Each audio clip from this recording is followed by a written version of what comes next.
Shalom, selamat sore Bapak Ibu, sahabat SU, dimanapun berada sore hari ini. Sore. Ya, senang sekali kita bisa bertemu kembali ya di setiap minggu kedua dan di minggu keempat setiap bulannya dalam program acara Sejenak Bersama Scripture Indonesia. Dan di sore hari ini, seperti dengan tema yang sudah disampaikan kepada kita, yaitu saham dan cryptocurrency. Nah, Bapak Ibu, kalau kita berbicara tentang saham atau cryptocurrency, berarti kita berbicara tentang investasi. Nah, rupanya dari zaman dahulu itu orang sudah mengenal investasi. Ya, ada begitu banyak model dan jenisnya. Dan di zaman modern ini tentu semakin berkembang juga. Nah, kita mau tahu seperti apa itu saham dan cryptocurrency ini, dan bagaimana Alkitab memandang bentuk-bentuk investasi yang modern saat ini. Apakah itu boleh atau tidak, mungkin seperti itu ya. Dan di tengah-tengah kita sudah ada Bapak Ulbert Sihaan. Beliau ini, ya selamat sore Pak. Selamat malam Irvin. Selamat malam ya, selamat malam Irvin, Bapak Ibu rekan-rekan ya. Ya, Pak Ulbert ini sendiri cukup lama sudah saya kenal waktu dalam pelayanan juga, dan beliau ini adalah seorang founder dari Yayasan Auxano Indonesia, kemudian juga Vice President dari salah satu perusahaan swasta, dan beliau juga adalah seorang motivator dan ya.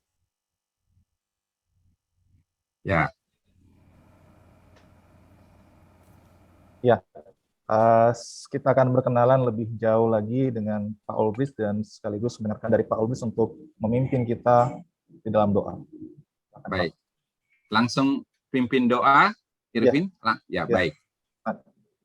Baik, mari Bapak Ibu kita bersatu di dalam doa. Bapak yang kami sembah di dalam nama Tuhan Yesus Kristus, bersyukur di sore hari ini di menjelang malam, kami semua anak-anak-Mu di berbagai tempat secara online berkumpul. Tuhan, kami ingin terus belajar kebenaran firman Tuhan, karena kami tahu bahwa kalau kami tidak sesuai dengan firman-Mu, maka hidup kami akan bermasalah. Maka biarlah damai sejahtera Tuhan ada di dalam kehidupan kami, dalam ketaatan kami akan firman Tuhan. Ada banyak hal terjadi di sekitar kami, termasuk dalam bagaimana investasi zaman modern, tentang saham, cryptocurrency, dan berbagai hal lain. Maka biarlah Tuhan yang menuntun kami, hamba sendiri dan Bapak Ibu rekan-rekan yang mendengarkan, supaya sharing ini menjadi sharing yang bermanfaat dan berkenan di hadapan Tuhan. Kami serahkan semuanya dalam tangan-Mu, dalam nama Tuhan Yesus kami berdoa mengucap syukur. Amin.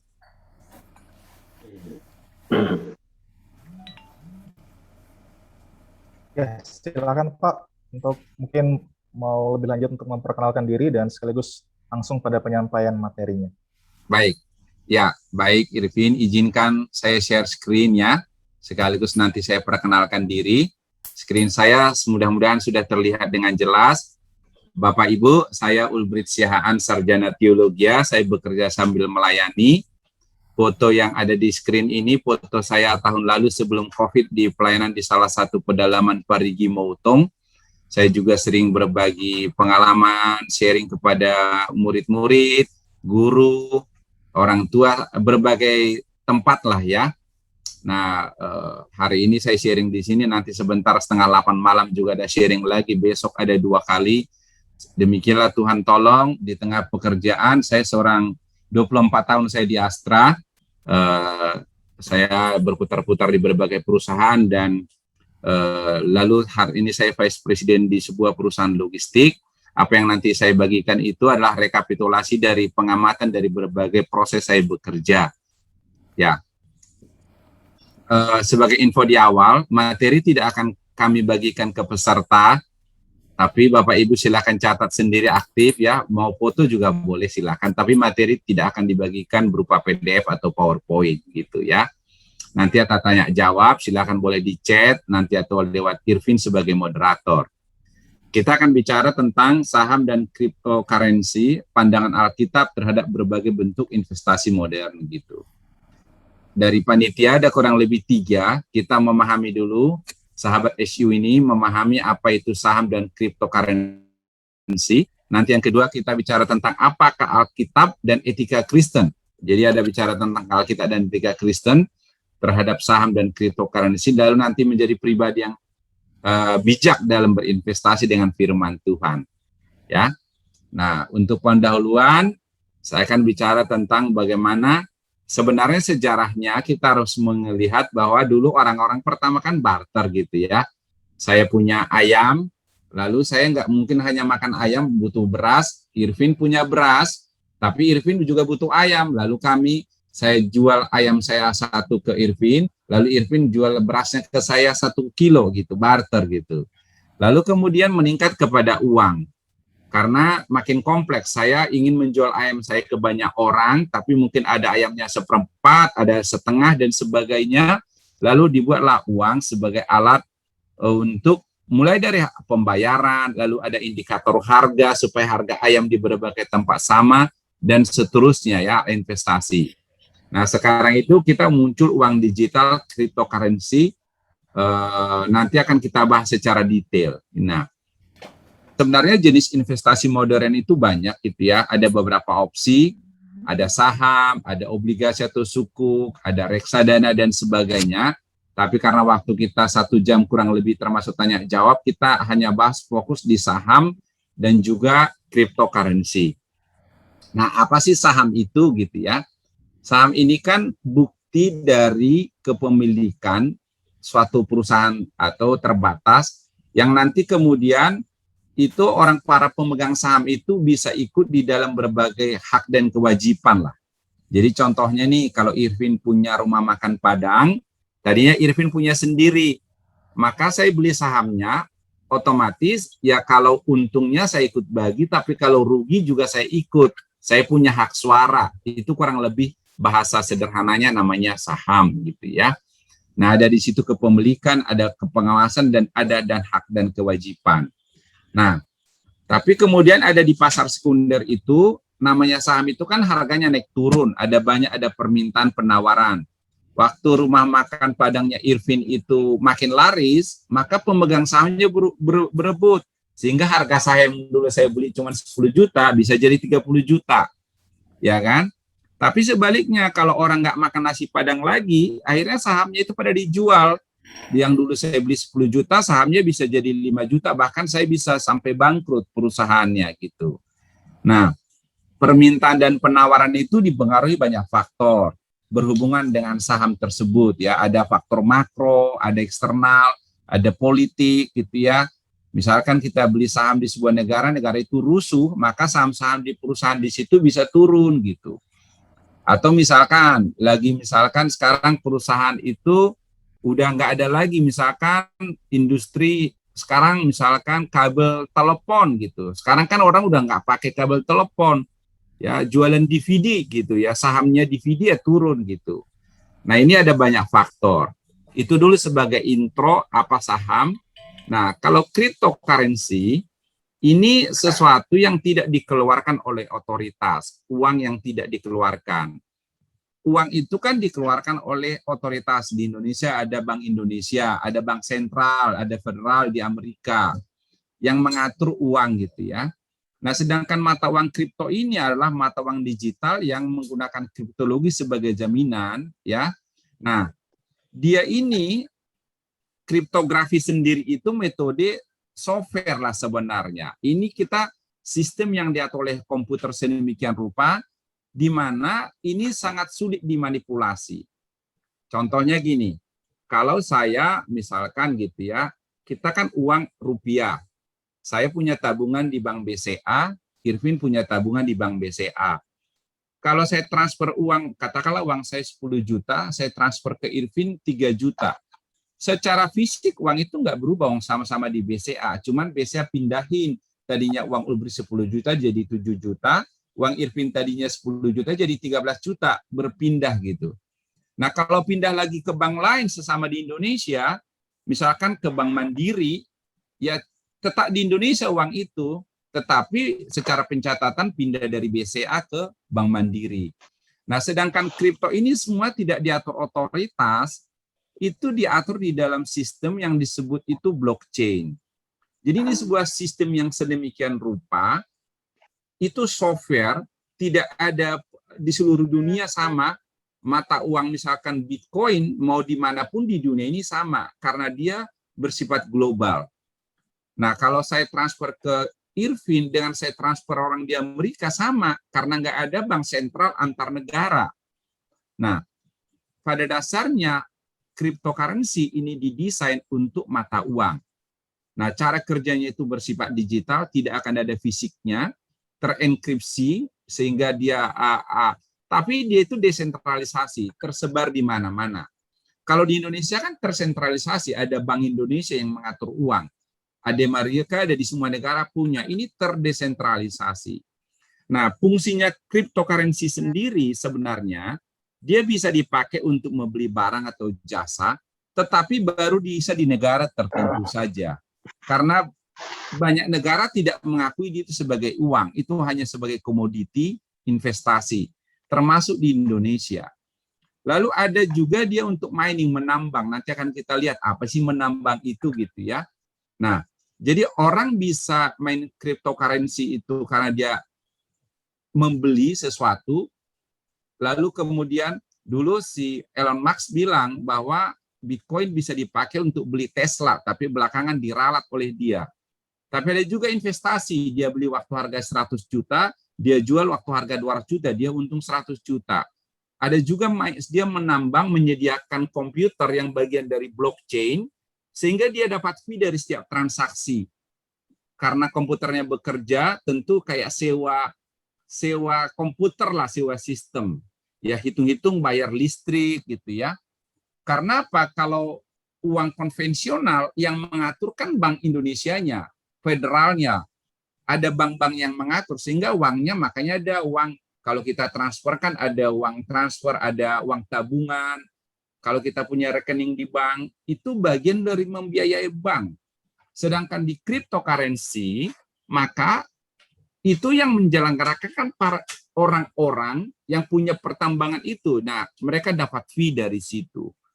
Nah, ini data 8 Juli, hari ini tanggal 9 ya, per kemarin, ini di dunia top dari cryptocurrency gitu ya, dari coin market cap. Ini Bitcoin, Ethereum, Tether, ada sekarang udah ribuan cryptocurrency, tapi memang Bitcoin yang paling awal dan yang memang paling mahal.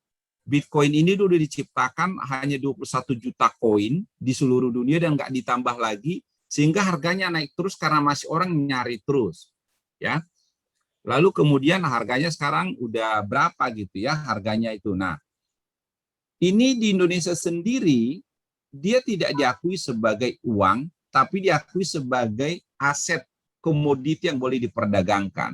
Tapi itu pun ada listnya, karena dari ribuan di seluruh dunia, hanya 229 yang boleh diperdagangkan di Indonesia. Ini data per Januari 2021 lalu. Nah, itu dulu pengantar tentang saham dan cryptocurrency. Lalu kita bicara apa sih kata Alkitab gitu. Nah, pertama kalau kita bicara Alkitab, apapun investasi yang kita lakukan, mau itu saham, mau cryptocurrency atau emas atau apapun kan untuk kemuliaan Tuhan. Dikatakan di sini, aku menjawab, jika engkau makan atau jika engkau minum atau jika engkau melakukan sesuatu yang lain, lakukanlah semuanya itu untuk kemuliaan Allah. Jadi kalau kita main saham, ya main cryptocurrency, ya lakukan untuk kemuliaan Allah. Nah, apakah bisa atau tidak, nanti akan kita lihat, ya termasuk ditanya jawab. Yang kedua, ada prinsip bahwa manusia itu harus bertindak dan kerja keras. Ya seperti petani gitu ya, nanam pohon, dipupuk, dirawat gitu ya. Nah, kita juga kalau punya uang, punya prinsipnya harus bertindak dan kerja keras supaya uang kita itu untuk memuliakan Allah. Sekarang pelayanan misalkan, pelayanan itu kan butuh dana. Ada orang yang bekerja katakanlah untuk penerjemahan Alkitab, guru Injil di pedalaman. Sekarang di Papua banyak pesawat gitu ya, yang melayani dari gunung ke gunung. Itu kan butuh bensin. Itu butuh pesawat butuh bahan bakar gitu. Nah, kalau orang-orang Kristen tidak punya uang, tidak punya dana, bagaimana mereka membiayai pelayanan? Nah, prinsipnya orang harus bertindak dan bekerja keras, termasuk dikatakan taburkanlah benihmu pagi-pagi hari dan janganlah memberi istirahat kepada tanganmu pada petang hari, karena engkau tidak mengetahui apakah ini dan itu akan berhasil atau keduanya sama baik. Kalau kita punya uang 5 tahun lalu 1 juta, itu bisa beli Indomie berapa bungkus, beli beras berapa bungkus. Sekarang yang sama 1 juta, kalau kita simpan di laci, yang ada dimakan rayap gitu kan. Dan mungkin beli Indomie dulu berapa bungkus, sekarang tinggal berapa bungkus. Nah, dalam konteks ini kita diberikan logika. Tetapi ini Pengkhotbah 11 ayat 6. Kita juga harus bertanggung jawab, ya, ada di perumpamaan di Matius 25 ayat 20-21 tentang talenta. Orang punya 5 talenta, lalu kemudian 5 talentanya dipergunakan menjadi dapat 5 talenta yang lain. Sehingga menjadi 10 talenta. Tapi ada 1, dia cuma tanam. Sehingga waktu majikannya datang, dia dianggap tidak bertanggung jawab. Ibaratnya ada punya uang 100 juta, diolah, jadi saham, lalu kemudian uang 100 juta menjadi 200 juta. 200 juta, 100 juta itu bisa profit yang membiayai banyak hal. Ada orang punya 100 juta, ditaruh di laci, di box, tahun depan masih 100 juta lagi. Gitu. Nah, tapi dalam melakukan itu semua kita harus taat hukum.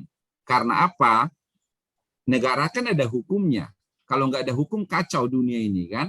Maka dikatakan akar segala kejahatan ialah cinta uang, sebab oleh memburu uanglah beberapa orang telah menyimpang dari iman dan menyiksa dirinya dengan berbagai-bagai duka. Ya, kita kalau tahu bahwa ada juga norma etika, bukan sekedar hukum, ada norma etika, janganlah kamu menjadi hamba uang dan cukuplah dirimu dengan apa yang ada padamu. Karena Allah telah berfirman, aku sekali-kali tidak akan membiarkan engkau dan aku sekali-kali tidak akan meninggalkan engkau. Walaupun disetujui oleh hukum, belum tentu sesuai dengan etika Kristen. Ya, walaupun karena ada unsur yang lebih filosofi tentang etika, nanti akan kita tentang kepatutan. Ya, sekarang contoh, orang ngambil uang, ambil untung di perdagangan obat karena lagi COVID ini, ya secara hukum nggak ada yang melarang dia ngambil profit banyak. Tetapi kemudian akhirnya itu menjadi masalah sampai kemarin baru tadi polisi nangkap orang karena dianggap udah keterlaluan ngambil untungnya. Nah, prinsip akhirnya adalah kasih kepada Tuhan dan sesama. Siapa mencintai uang tidak akan puas dengan uang, siapa mencintai kekayaan tidak akan puas dengan penghasilannya, ini pun sia-sia. Kalau kita main saham dan main kripto karena dimotivasi oleh cintakan uang, kita orang yang nggak pernah akan puas dan akan selalu merasa kehausan. Nah, saya masuk kepada yang ketiga. Bagaimana tentang bijak investasi? Ya, bagaimana kita? Apakah bermain saham itu sama dengan berjudi? Ini pertanyaannya kan? Nah, kita tahu bahwa kalau judi itu sesuatu permainan dengan uang atau barang sebagai taruhan, main bola gitu ya, judi gitu.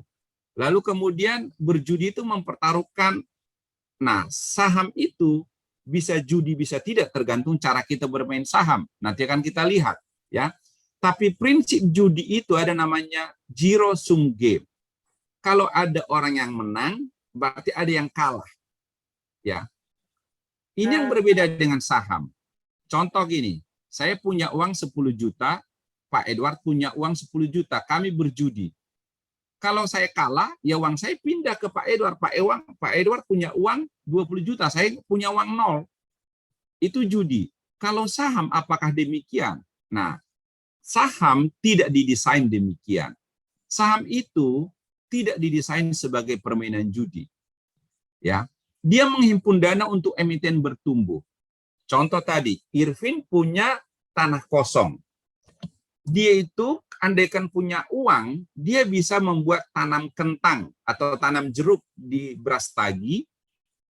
Tapi karena dia nggak punya uang, maka dia cuma bisa nanam jeruk dengan pakai pacul gitu. Nah, kalau dia pakai teknologi, pakai traktor, pakai segala macam, maka panennya bisa 4 kali lipat. Tadinya dia dengan modal misalkan 100, katakanlah 1 miliar, panennya cuma untungnya 100 juta. Dengan dia misalkan modalnya 10 miliar, untungnya bisa jadi 2 miliar. Maka saya naruh uang di situ. Nah, itu memberikan value added. Dan dua-duanya itu untung. Dengan saya naruh saham di perkebunannya Irvin dapat tambahan dana, dia bisa investasi, sehingga kemudian bisnis dia bertumbuh.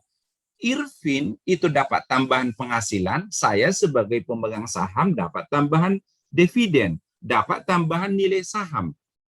Nah, itu berbeda dengan judi. Saham tidak main judi.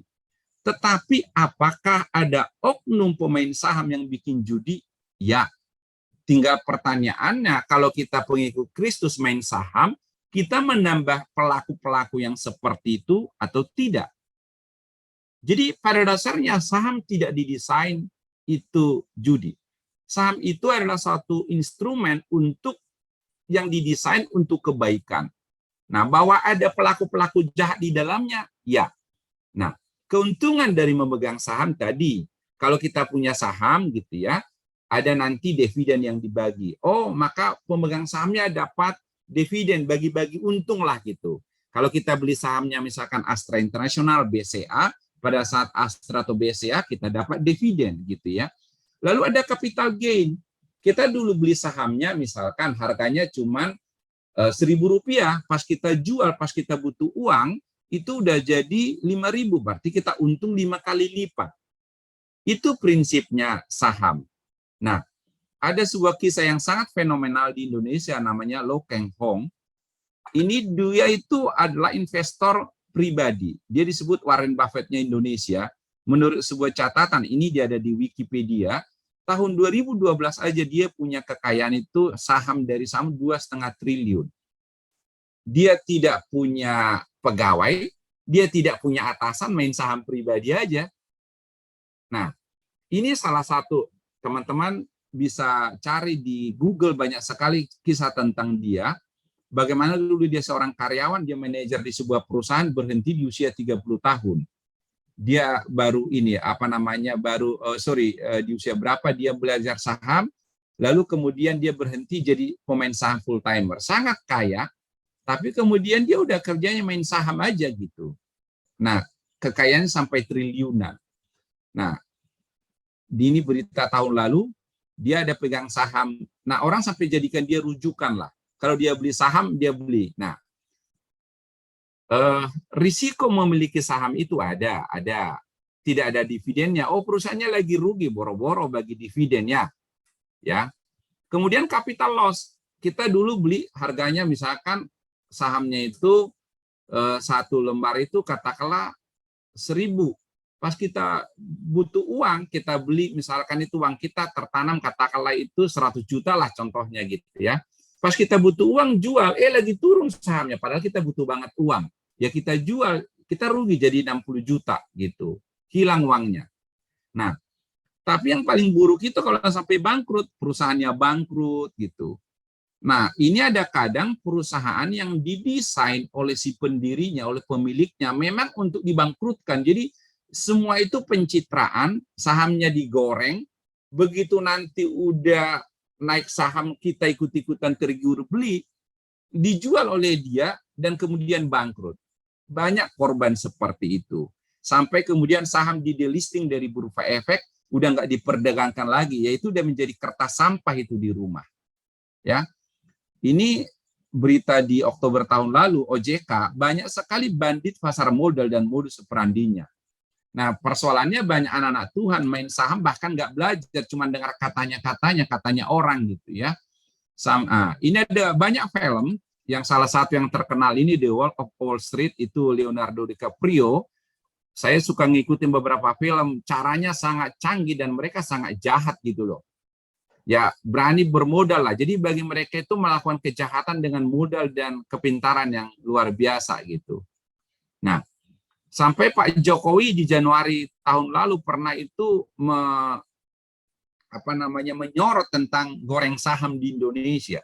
Ada banyak ciri-ciri saham gorengan lah. Jadi dimanipulasi sedemikian rupa, akhirnya banyak orang tertipu membeli saham itu karena bagus. Begitu sahamnya bagus, maka pemodal awal yang tadi beli saham waktu saham rendah itu jual, dan kemudian yang membeli rakyat biasa. Begitu itu ternyata itu kita membeli saham bohong, digoreng gitu. Nah, untuk itu membeli saham itu ada banyak cara ya. Ada dua cara. Yang pertama itu melalui pasar perdana waktu penawaran go public gitu. Contohnya nanti Gojek itu Goto gitu ya, GoTo atau Goto mau penawaran saham publik ya kita ikut beli IPO gitu ya. Lalu kemudian melalui pasar sekunder, melalui investor udah ada brokernya. Ini semua resmi, ada anggota Bursa Efek gitu. Nanti ya otorisasi untuk di Bursa Efek Indonesia. Nah, untuk membeli saham ada dua pendekatan. Pendekatan pertama itu analisis fundamental. Sederhananya kita mempelajari perusahaannya lah gitu ya. Oh, perusahaan ini bagus, contohnya perusahaan sekarang ini perusahaan lagi ekspedisi kurir atau perusahaan obat lagi bagus nih. Perusahaan-perusahaan kimia, hand sanitizer, perusahaan-perusahaan alat-alat temperatur ke depan itu bakal bagus, analisis fundamental. Nah, lalu ada analisis teknikal lebih kepada tren. Saya nggak mau tahu perusahaannya, pokoknya trennya bagus loh gitu. Nah, karena ini waktu kita terbatas, saya nggak akan bahas detail. Yang pendekatan yang pertama ini investasi. Tadi Bapak yang fenomenal tadi, dia itu pendekatannya investasi. Ini umumnya jangka panjang. Kalau yang kedua ini trading. Kalau bisa beli hari ini, pokoknya begitu naik jual lagi. Bisa minggu depan, bisa besok, bisa 6 bulan. Karena dia beli itu bukan investasi, lebih kepada trading. Nah, orang bermain saham, kalau investasi itu modelnya seperti tadi. Saya beli saham perusahaannya Irvin, untuk kemudian dia modal untuk untung jangka panjang. Trading ini cenderung, ini yang sangat dekat, mudah tergelincir untuk berjudi. Karena dia itu, sebenarnya itu beli saham itu hanya untuk dapat gain. Jadi kayak berjudi. Saya beli 1.000, saya jual 1.300. Bahwa perusahaannya itu bangkrut nanti, itu urusan nanti lah. Yang penting jangan rugi pas saya gitu loh. Nah, ini yang kita secara etika Kristen harus hati-hati motivasi kita. Apakah kita main saham itu untuk investasi yang saling menguntungkan, memberikan added value, karena pemegang perusahaan senang dapat tambahan modal, dan kita senang dapat tambahan benefit, atau ini hanya bagian dari sebuah sistem yang membuat trading, yang penting saya untung, terlepas orang lain rugi atau enggak, bangkrut atau enggak gitu. Kalau kita main yang kedua, trading, maka sebenarnya kita mirip dengan skema Ponzi, mirip dengan kalau kita pernah dulu bisnis monyet itu. Nah, kita beli untung bahwa kemudian tahun depan perusahaan itu udah bangkrut, yaitu urusan nanti. Karena sebenarnya untung yang kita nikmati itu untung daripada kerugian para investor terakhir. Cuman kita terima di depan. Nah, kita kalau mau beli perusahaan efek itu ada banyak caranya, saya nggak bahas detail. Intinya kalau ini untuk investasi yang benar, sebenarnya melalui tahapan-tahapan yang sehat gitu. Nah, sekarang saya masuk ke cryptocurrency. Ya. Cryptocurrency itu di Indonesia legal apa enggak gitu. Legal untuk investasi tapi tidak legal sebagai mata uang. Ya. Di Indonesia cryptocurrency legal sebagai investasi tapi bukan sebagai mata uang. Termasuk di situ Bitcoin, ya. Jadi kalau kita bicara di Indonesia, dia tidak legal sebagai mata uang. Ya. Sebenarnya cryptocurrency itu di Indonesia tidak cocok diterjemahkan sebagai uang digital. Ya. Karena apa? Ini tidak di Indonesia tidak dianggap sebagai uang digital, dia adalah aset digital atau aset kripto. Maka di Indonesia diatur oleh Badan Pengawas Perdagangan Berjangka Komoditi (BAPEPTI) gitu ya. Apa yang disebut aset kripto? Ini aset yang tidak ada wujudnya, semua digital. Kalau aset itu kan biasanya ada emas, ada perak gitu ya, ada perunggu. Ini enggak ada ini semua digital gitu. Nah, oleh Bank Indonesia ini 6 Juli baru berapa hari lalu ditegaskan minimal 10 tahun ke depan cryptocurrency nggak boleh jadi alat pembayaran. Jadi jangan mimpi di Indonesia bahwa itu akan menjadi alat pembayaran. Artinya gini, oh saya punya uang kripto gitu ya, lalu saya pengen beli mobil nanti ke Astra pakai uang kripto gitu. Katakanlah saya punya 1 Bitcoin harganya sekarang 500 juta. Oh, berarti saya bisa beli Fortuner dong dengan Bitcoin gitu. Di Indonesia itu belum bisa. Itu udah ditegaskan 10 tahun ke depan tidak bisa. Kita sebagai orang Kristen tentu taat hukum. Kalau pemerintah bilang tidak bisa, ya kita taat hukum. Kalau kita ngakal-ngakalin, apakah itu sesuai dengan etika Kristen? Nah, ini apa namanya, ada undang-undangnya, ya, dinyatakan bahwa Bitcoin dan seluruh virtual currency itu bukan alat pembayaran yang sah di Indonesia. Artinya kalau ada orang transaksi diam-diam dengan Bitcoin, memperlakukan itu sebagai uang, ya secara hukum itu ilegal. Nah, ada aturan komoditasnya juga, ya, ada banyak aturan lah, ya, peraturan Bapepti dan sebagainya itu tentang teknis.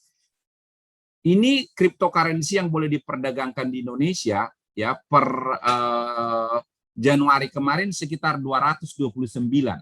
Ada Bitcoin, Ethereum, Tether dan sebagainya. Ada ribuan cryptocurrency, hati-hati kalau yang mau main, karena jangan-jangan di Indonesia pun nggak boleh diperdagangkan. Tapi ini diperdagangkan sebagai aset, bukan sebagai mata uang. Nah, ini ada ini.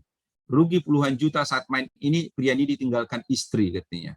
Ini kisah nyata nih di Indonesia ini. Karena tergoda. Wah, dengan berbagai iming-iming, karena menganggap ini seperti judi. Dia dengar cerita kan, dulu orang beli Bitcoin itu masih 10 juta. Sekarang udah 300 juta, 10 kali lipat. Mana ada investasi kayak gitu? Dia beli gitu. Padahal begitu misalkan contoh Elon Musk atau orang-orang pemain modalnya bilang, ini nggak begini, wah itu bisa langsung turun harganya. Plus minus cryptocurrency, plusnya praktis. Karena dia tidak ada otoritas. Dia semua pakai sistem blockchain, pakai server, semua itu sangat aman karena tidak bisa dihack, tidak bisa dipalsukan karena servernya berjejaring. Jadi bayang kalau dia ngehack sistemnya cryptocurrency, mesti ngehack ribuan mungkin jutaan server di seluruh dunia. Itu impossible, nggak mungkin. Ya, bebas biaya transaksi. Nah, kelemahannya dia sangat fluktuasi tinggi, tidak ada fundamental bahan analisa. Kalau saham kan kita bisa analisa kan, oh jualan obat meningkat di Indonesia sehingga perusahaan obat akan naik. Kalau kita bisnis di perusahaan apa sekarang misalkan Matahari atau apa namanya restoran atau apa, itu akan turun karena orang nggak bisa makan di tempat sampai sekian tahun ke depan. Ini harga baja di seluruh dunia, industri handphone begini ada 4G, ada 5G gitu ya. Ini nggak ada analisa fundamentalnya. Dan tidak ada badan otoritas. Jadi contoh sekarang Bitcoin, nggak ada yang menganalisa apakah Bitcoin masih naik harganya sampai misalkan 800 juta sampai 1 miliar, atau tiba-tiba anjlok 300 juta, nggak ada. Kita juga nggak pernah tahu. Karena apa? Cryptocurrency itu nggak ada transparan siapa pemiliknya. Para pemegangnya itu di dalam itu. Nah, di cryptocurrency setiap transaksi itu transparan, ketahuan. Kalau saya transfer uang ke Irvin di Bank BCA, hanya saya, Irvin, dan Bank BCA sama Bank Indonesia yang tahu. Tapi kalau saya transfer uang di cryptocurrency dengan Irvin, semua orang bisa melihat. Tapi, nah ada tapinya, itu semua namanya nama anonim, bukan nama, nggak ada foto. Jadi sebenarnya kita bisa melihat transaksi, tapi kita nggak pernah tahu siapa yang bertransaksi itu. Nah, kalau tiba-tiba orang yang main cryptocurrency ini orang-orang kayanya tiba-tiba iseng dilepas semua dan tiba-tiba supply and demand-nya turun, itu langsung anjlok. Nah, ini persoalannya. Nah, apa yang perlu kita lakukan ya untuk langkah aset kripto? Sebelum transaksi, pelajari tentang aset kripto, mekanisme dan penyelesaiannya, cek para pedagangnya, pelajari potensi keuntungan dan risiko. Saya pribadi setelah saya pelajari lama dan banyak, saya cenderung masih melihat cryptocurrency ini ada banyak unsur judinya. Karena kalaupun ini melakukan analisa, analisanya itu bukan analisa fundamental. Saya balik lagi tadi sedikit ke saham. Analisa kripto itu analisa trading, bukan analisa fundamental. Kalau saham kan masih ada ininya. Kalau dia hanya ini lihat analisa teknikal trading, oh ini bakal naik begini, lihat begini-begini. Nah, itu cenderung jatuh kepada judi. Itu kalau untuk kripto. Ya. Nah, Karena memang betul nanti dulu kripto itu diciptakan dengan niat baik. Bahwa ada suatu sistem keuangan yang tidak diatur oleh regulasi dan sebagainya. Nah, tetapi karena tidak ada otoritas, kripto ini sangat memungkinkan jauh lebih mudah dimasukin oleh para penjahat money laundry, bahkan teroris, karena tidak ada otoritas yang mengawasi gitu. Jadi sangat berisiko main di kripto. Nah, panduan dari ayat Alkitab sebagai bagian akhir sebelum kita tanya jawab. Jadi akhirnya saudara-saudara, semua yang benar, semua yang mulia, semua yang adil, semua yang suci, semua yang manis, semua yang sedap didengar, semua yang disebut kebajikan dan patut dipuji, pikirkanlah semuanya itu. Waktu kita main saham, main kripto, ya pikirkan aja apakah itu hal yang suci, apakah hal itu yang bajik, apakah patut, ya dipikirkan gitu. Kalau tidak, ya jangan lakukan. Karena apa buahnya? Ini ayat lanjutannya dari tadi kan Filipi 4 ayat 8. Dan apa yang telah kamu pelajari, dan apa yang telah kamu terima, dan apa yang telah kamu dengar, dan apa yang telah kamu lihat padaku, lakukanlah itu. Maka Allah sumber damai sejahtera akan menyertai kamu. Katakanlah kita dapat untung banyak dari kripto, tapi kemudian kita tidak sejahtera. Ya terus buat apa gitu?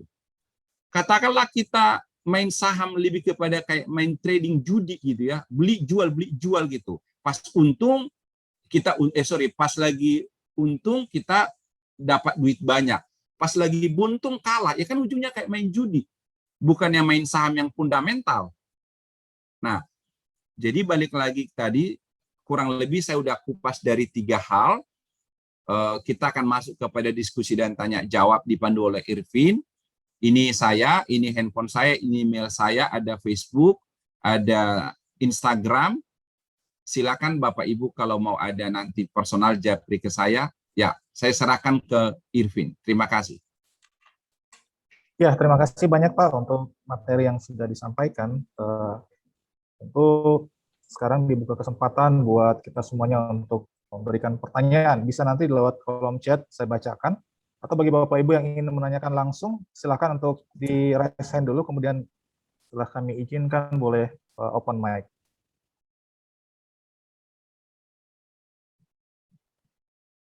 Ya Pak, di sini ada pertanyaan dari Pak Esar gitu ya. Dia tanya, ini mungkin teknis dengan cryptocurrency. Untuk membeli mata uang, aset cryptocurrency ini kan pakai uang gitu katanya Pak. Nah, terus uangnya dibayar kemana gitu ya? Mungkin seperti itu pertanyaannya. Ya. Jadi cryptocurrency ini kan dimulai oleh beberapa orang, ya. Katakanlah dulu mereka memulai, katakanlah Bitcoin ada 21 juta koin yang diciptakan, lalu mereka sepakat gitu. Ya katakanlah kita ada di ruang Zoom ini kan ada 44 orang. Katakanlah kita sepakat bikin mata uang baru, uang digital baru sebagai, katakanlah kita sebutnya itu mata uang digital katakanlah mata uang digital Alkitab Coin gitu ya, kita sebutnya Bible Coin gitu, kita sebutnya begitu. Lalu kemudian ini kita perjualbelikan, itu sebenarnya kan nggak ada harganya, modal kita cuma modal aplikasi kan.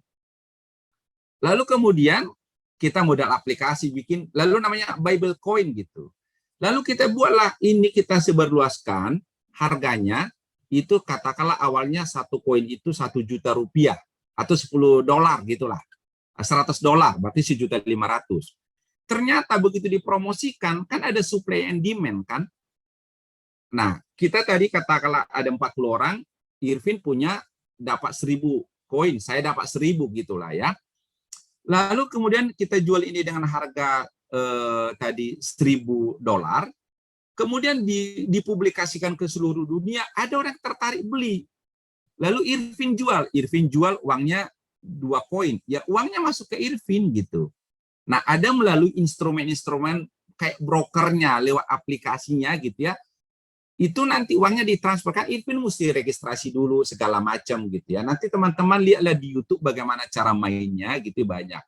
Tapi intinya yang menikmati itu yang menikmati untung paling gede yang awal-awal.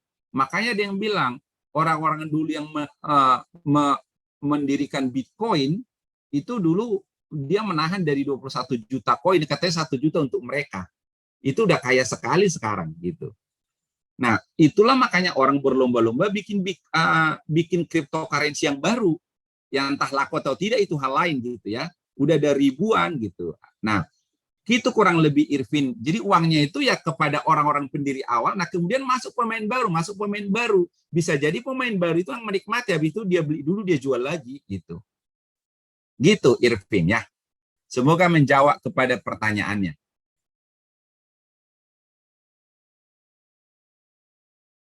Halo Irfin. Ya, terima kasih Pak. Jadi tetap uang itu tetap ditransfer, tetap menggunakan, ya Pak.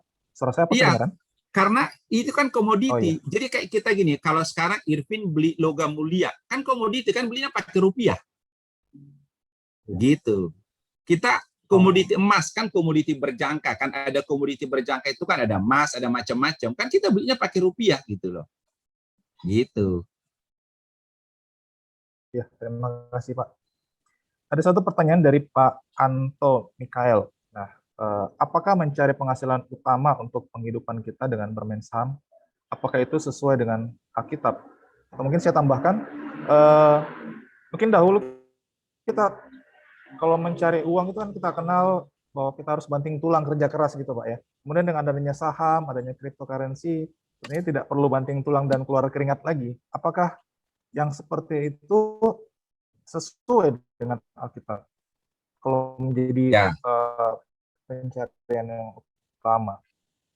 Atau kalau kita ngikutin kisah hidup Bapak boleh, tapi hanya sebagai yang sampingan tadi ya, dia itu setelah sekian tahun udah nggak pernah kerja, kerjanya cuma main saham tadi, Pak Liang Kong itu kan. Nah, dia itu Lo Keng Hong itu, dia itu ya udah cuman kerjanya itu main saham aja. Nah, tapi main sahamnya dia tidak main saham trading beli hari dijual besok untuk cari untung. Dia lebih kepada saham fundamental. Jadi contohnya gini lah, ini sederhananya ini. Pak Anto sekarang katakanlah kerja, lalu nabung lah ya, punya uang lah katakanlah 100 juta, contohnya gitu kan. Lalu Pak Anto lihat nih, ada perusahaan baru startup yang sekarang sahamnya dijual, itu harganya katakanlah satu saham itu katakanlah itu 1 juta. Pak Anto kan punya 100 juta, berarti tidak beli lembar 100 lembar lah, contohnya gitu ya Pak ya, supaya gampang. Ternyata 3 tahun lagi itu perusahaan itu udah harga satu sahamnya itu udah 10 juta Pak. Berarti Pak Anto yang punya uang 100 juta tadi kan jadi 1 miliar kan. Pak Anto nggak mau jual semua. Pak Anto jual dari 1 miliar itu 50. Pak Anto udah punya uang 500 juta. Tapi masih punya saham di perusahaan itu 50 lagi kan. Nah, uang yang 500 juta ini Pak Anto lihat lagi perusahaan lain. Mirip yang sama. Pak Anto, ujungnya Pak Anto setelah daripada Pak Anto sibuk kerja main saham, ya udah kerjanya di rumah aja. Cuma lihat perusahaan yang prospek gitu ya. Oh, ini ada perusahaan yang untuk bisnis jeruk. Ini COVID, orang pasti banyak beli jeruk. Jadi saya beli aja jeruk ini kan. Oh, ternyata benar 5 tahun ke depan harga jeruk naik terus. Pak Anto untung gitu. Tapi kalau tiba-tiba perusahaan jeruknya bangkrut, ya Pak Anto rugi gitu. Tapi Pak Anto bukan spekulasi, itu investasi jangka panjang analisa. Nah, pertanyaannya tadi, kalau ada orang memilih cara itu, apakah itu dosa? Ya dosanya di mana? Menurut saya enggak gitu. Ya kan? Nah, motivasi dia baik. Membantu perusahaan dapat suntikan dana. Perusahaan jeruk tadi kan butuh suntikan dana. Pak Anto ngasih uang kan? Kan win-win. Win-win. Kemudian ada portfolionya jelas. Kenapa beli jeruk? Ada analisanya, ada dasar hukumnya. Tidak melanggar etika, tidak menipu gitu kan? Nah, lalu kemudian Pak Anto dapat uang. Ya apakah menurut saya cara dapat uangnya nggak dosa. Tapi kemudian kalau si Pak Antonya kemudian itu akhirnya setelah dapat uang itu kemudian jadi nggak bener, ya jadi hobinya main artis gitu ya, nambah aset aset gitu ya, terus pamer-pamer kolam renang ke orang lain itu ya, pamer-pamer cincin gitu ya, pamer itu ya itu nggak benar gitu, bukan uangnya, perilakunya nggak benar. Jadi kalau saya tanya, kalau dengan uang itu Pak Anto kemudian di rumah support pelayanan, support gereja, support Alkitab gratis ke pedalaman, ya salahnya di mana? Itu jawaban untuk pertanyaan Pak Anto. Ya, silakan Irvin. Ya, terima kasih Pak. Apakah ada yang ingin mengajukan pertanyaan secara langsung?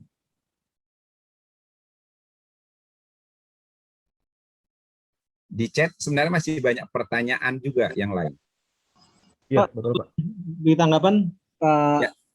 Ya, silakan. Anto Michael, silakan Pak. Maaf ini saya nggak sempat ngambil headset nih, makanya deketin mic. Pertanyaan saya sebenarnya masalah itu Pak. Kalau investasi saya pikir motivasi bagus, tapi kalau misalnya itu kita berharapan itu dapat gain Pak, jadi bermain trading Pak. Nah, motivasi itu adalah dapat gain-nya Pak. Nah, apakah itu salah nggak itu secara Alkitabiah? Mungkin lebih ngarahin sebenarnya Pak. Terima kasih. Ya, kalau secara tadi Pak, secara hukum itu tidak salah Pak, karena itu tidak dilarang. Tapi kalau bicara etika, etika itu udah ada kepada manusia lagi kan Pak, ya. Karena kalau kita beli itu kemudian benar-benar barbar gitu Pak ya, yang penting beli ikut-ikutan orang nggak goreng saham gitu. Awalnya mungkin Bapak nggak terjebak dalam dosa Pak, tapi lama-lama kan terjebak. Contoh gini, Bapak udah tahu pengusaha X itu suka goreng saham. Begitu dia besok beli perusahaan baru digoreng, Bapak ikutan ngekor di belakangnya, dapat untung kan? Secara hukum Bapak nggak salah. Tapi sebenarnya Bapak udah tahu dia salah, tapi Bapak ikut-ikutan gitu loh. Tapi kalau Bapak beli saham, walaupun hanya ngambil gain sebentar, contoh Bapak beli saham BCA lah, yakinlah BCA ini pasti growth gitu kan. Kan nggak ada yang salah di bisnisnya BCA Pak. Kemudian Bapak beli, contoh gini, Bapak beli sekarang 100 juta, Bapak berharap dapat gain 10 juta. Sebulan untung jadi 110.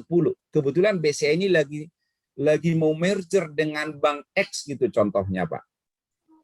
Nah Bapak berlogika, kalau saya taruh uang saya di deposito, waduh setahun paling 5%, ya kan? Ini ya BCA nggak mungkin turun lah, paling juga meleset gitu loh. Ya tadinya saya harap naik 10 juta, ya naiknya cuma 2 juta, tapi tetap untung lah gitu. Nah, apakah itu kemudian dosa? Kan jadi susah lagi, Pak. Kan Bapak beli saham BCA, tapi memang Bapak nggak mau jangka panjang. Bapak punya keyakinan. Tapi kalau tadi Bapak beli lagi trading, ikut-ikutan pemain-pemain yang terbiasa, pokoknya goreng saham sini, Bapak ikut dibuntut itu. Yaitu memang kerjanya Bapak udah terus main spekulasi, ya menurut saya secara etika, itu udah sangat dekat dengan dosa, Pak. Gitu. Semoga menjawab Pak Anto. Mau tanya Pak? Ya Bu, silakan Bu. Ini Ya, tentang silakan. cryptocurrency ya. Kan ada sekarang tradingnya itu bukan oleh manusia tetapi mesin ya. Ya. Tadi Bapak bilang kalau apa namanya kecenderungannya karena itu kan trading ya. Jadi begitu melihat ada apa naik ya itu kan secara otomatis begitu ya Pak. Ya, Bu.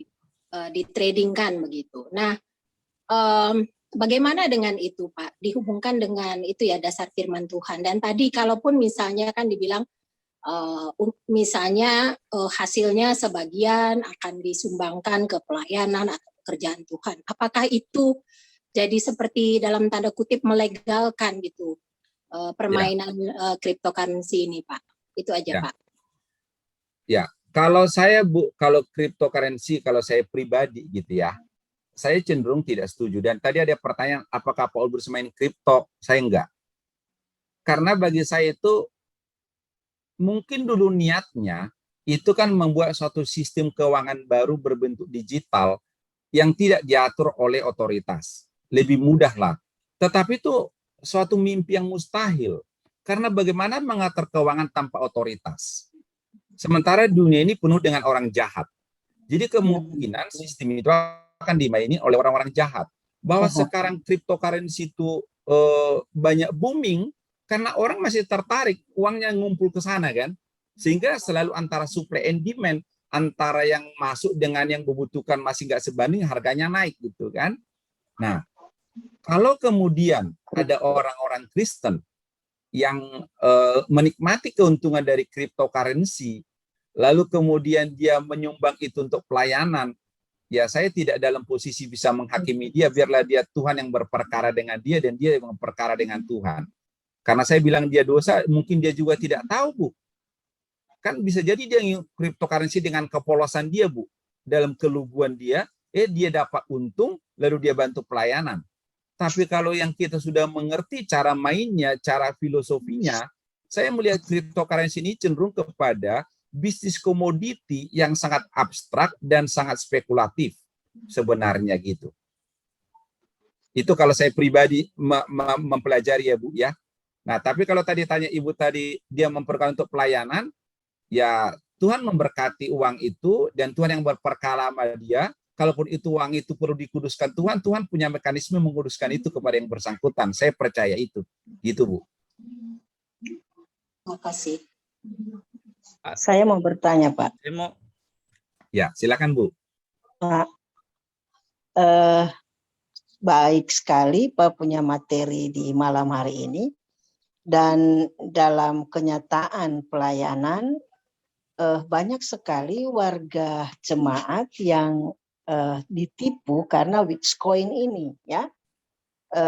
Banyak sekali uang yang mereka simpan, tapi punya pengharapan mungkin mereka akan mendapat lebih besar, pada akhirnya semuanya hilang. Menurut pandangan Pak, ya kami juga awam dalam hal ini, menurut pandangan Pak, yang sebaiknya harus kami mengikuti yang mana? Supaya itu juga tidak menjadi kendala bagi warga jemaat yang memang mau mengikuti untuk memperbaiki ekonomi keluarga mereka.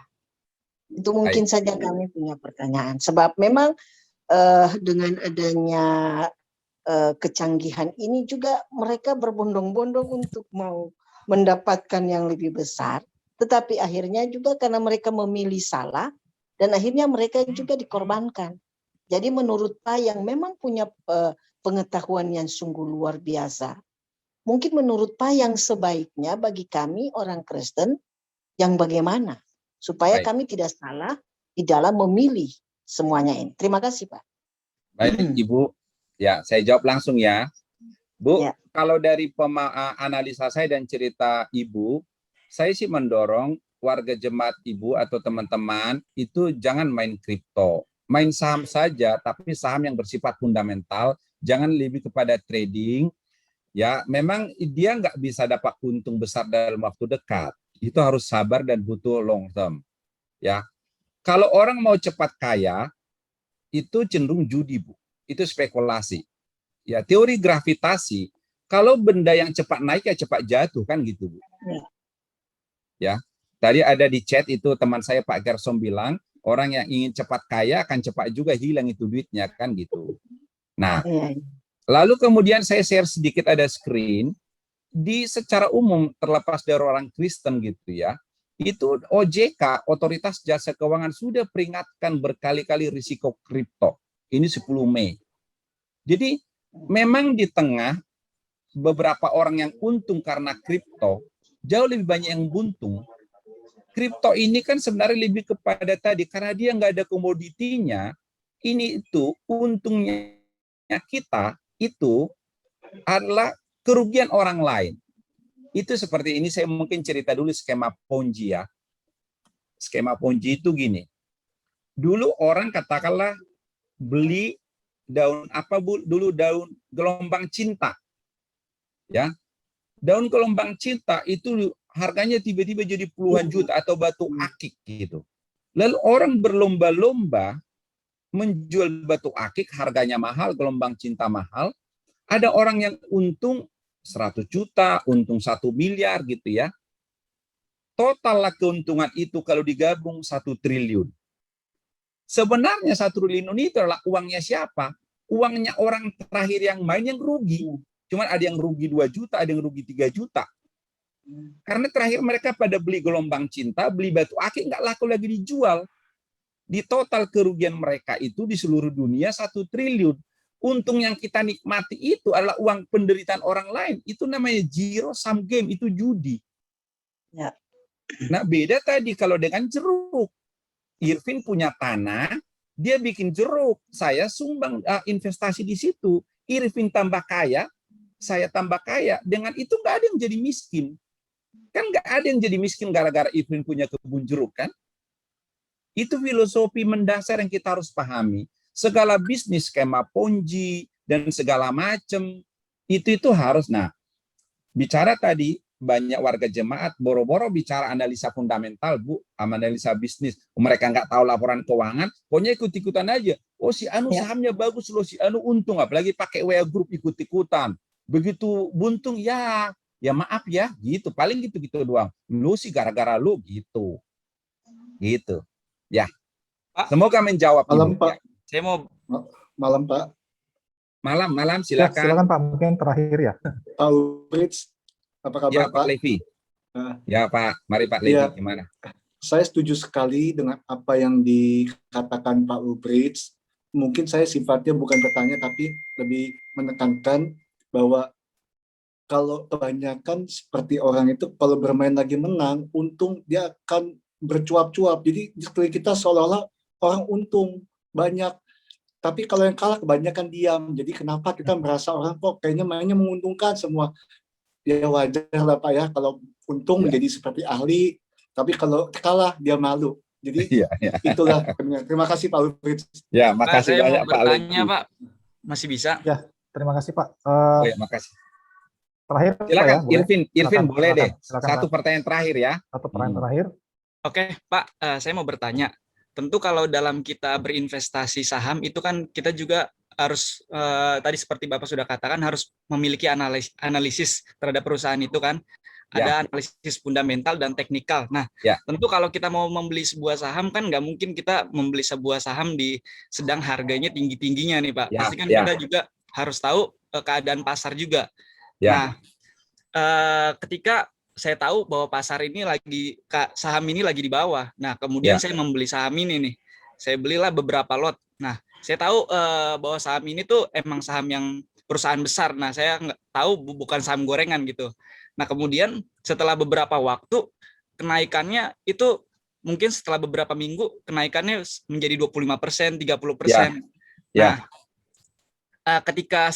ketika itu lagi naik, nah saya mungkin merasa saya takut, wah jangan sampai besok turun lagi nih di harga yang saya beli. Nah, kemudian saya ingin jual di keuntungan pas saya untung 30% itu. Kira-kira menurut Bapak gimana? Dan kemudian kalau misalnya saham itu turun lagi, di situ saya beli lagi, Pak.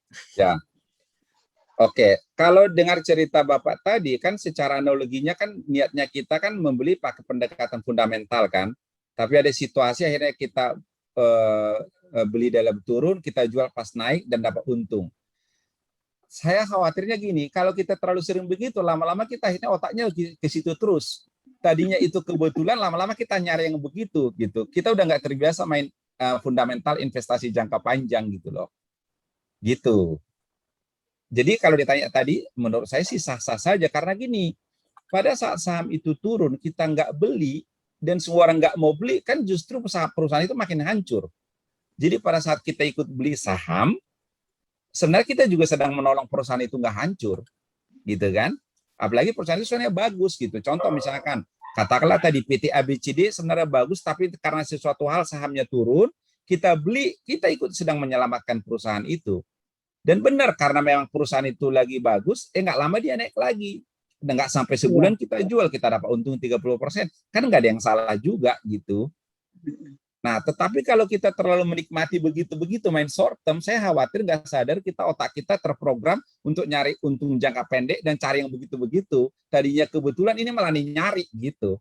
Hati-hati aja sih gitu, Pak.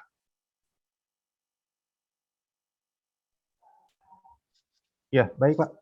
Ini ada dua pertanyaan terakhir dari saya, Pak. Pertanyaan pertama saya mencoba menggabungkan pertanyaan dari Pak Irwan dengan Ibu Audi. Nah, sebagai pemula, itu belajarnya kemana Pak kalau untuk bermain saham? Apakah ada lembaga yang bisa menolong untuk itu. Kemudian ketika Oke. kita bermain saham sebagai pemula atau sebagai mata pencarian kita, apakah kita bisa langsung full gitu Pak ya? Atau Ya. bermainnya sedikit-sedikit? Itu yang pertama Pak. Yang kedua, ini pertanyaan pribadi saya. Bentuk investasi kan pasti akan terus berkembang Pak. Ya, selain saham dan cryptocurrency, mungkin ke depan akan ada bentuk-bentuk yang lain. Apa prinsip yang harus kita pegang supaya kita tidak terjebak dalam bentuk investasi yang salah, ya secara khusus yang tidak berkenan di hadapan Tuhan? Apa prinsip seperti itu? Baik. Ya. Yang pertama saya jawab, saya tidak akan jawab disebut merek atau sebut produk gitu ya. Yang jelas Bu, Ibu banyak belajar di Google, di YouTube banyak sekali Bu, tapi Ibu selalu cari sesuai dengan yang diperbolehkan pemerintah, ada di dalam regulasi gitu ya. Tadi di slide saya kan ada juga itu beberapa cek kalau mau main saham gitu ya. Semoga Ibu tadi foto ya. Itu Bu. Tapi yang jelas Ibu, orang mulai dengan saham yang kecil. Misalkan Ibu taruh 5 juta atau 10 juta. Jangan nafsu dulu, yang penting belajar dulu, bukan untungnya dulu, belajar pengalamannya gitu ya. Belajar atmosfernya gitu Bu. Nah, yang kedua, Ibu cari teman Ibu yang Ibu percaya secara prinsip. Orang ini punya value yang benar, nilai yang benar. Ibu belajar ke dia. Ibu jangan belajar ke orang Ibu sendiri, ini orang gaya judi, memang niat sahamnya nggak benar gitu loh. Jadi Ibu belajar ke guru yang tepat. Dia ngajarin Ibu langkah-langkahnya. Itu mungkin saran saya ke Ibu yang bertanya tadi.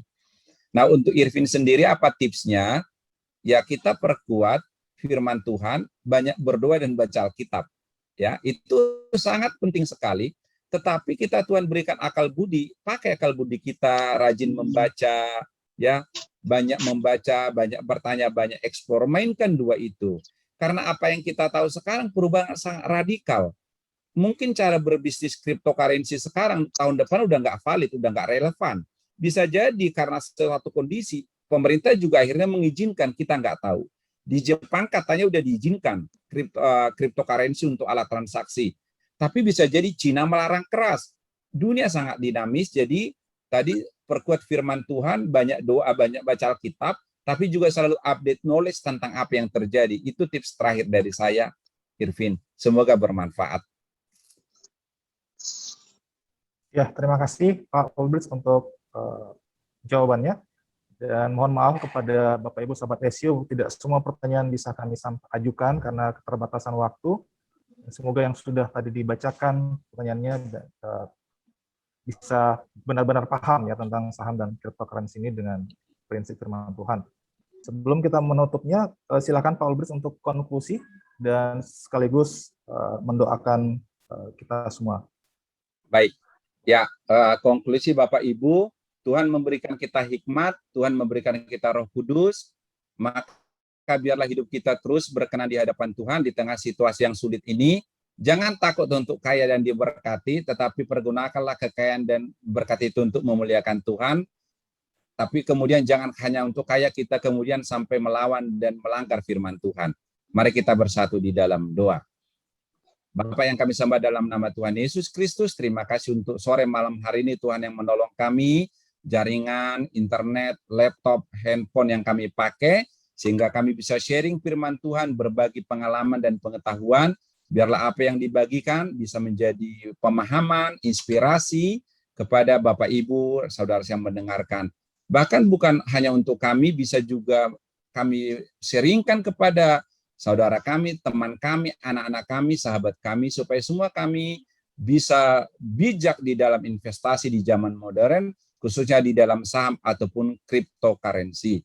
Tolong Tuhan untuk juga SUI Indonesia, supaya Tuhan yang terus memberkati Irvin dan seluruh para pimpinan, para staf, supaya menjadi alatmu terus untuk menjadi orang bertumbuh di dalam Kristus. Berkati Bapak Ibu peserta untuk acara malam hari ini, bagi yang sakit, keluarga atau kami, Tuhan sembuhkan, khususnya di tengah COVID-19 ini, jagai Tuhan kami juga untuk terus ada di dalam tangan perlindungan Tuhan. Kami melanjutkan aktivitas kami malam hari ini, kami serahkan semuanya di dalam nama Tuhan Yesus Kristus, Tuhan dan Juru Selamat kami. Amin.